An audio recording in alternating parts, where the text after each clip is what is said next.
time no see po. First time natin po nakikita. Hello, my name is Jonas po. Ako po ang aking brother Alfred, sister Mena po. So, sorry po baka magtatagalog English po kasi nahirapan po ako ng magtagalog eh. So, parang first time ko na din po nagpapatoto pero sa simbahan po namin sa bang parang may experience na din po akong context.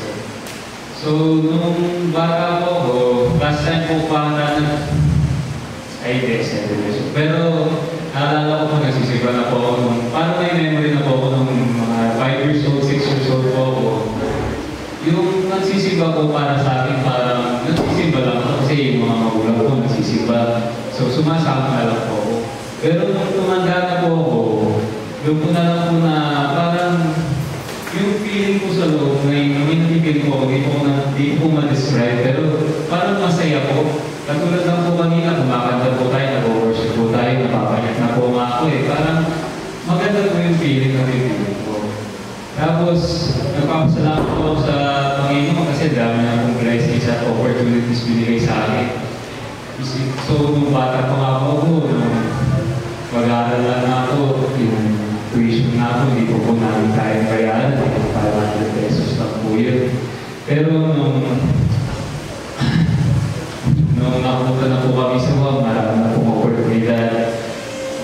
Bilid ko po na ang Diyos ay may plano na po para sa atin.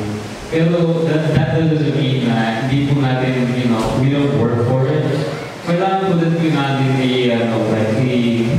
i-achieve na hindi na po dadating ang blessings na wala po tayong ginagawa.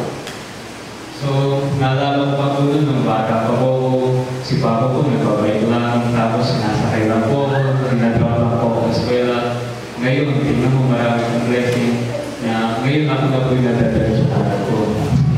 So, na po ngayon ang pasahero namin, ako na po yung pasahero. Dito at sa Bangladesh po.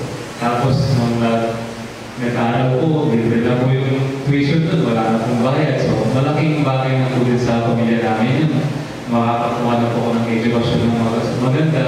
Tapos, nung nag-college po,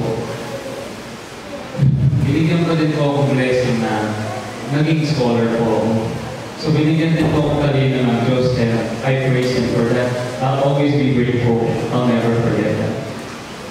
Tapos, nung ngayon, hindi ko na pansin, graduate na rin pala ako. Nursing pa po, tapos makakapag-graduate. So, nung umalaki po, hindi ko napapansin yung mga blessings na ito. For me, parang, I just oversee it. Kung hindi ko talaga binibigyan ng halal.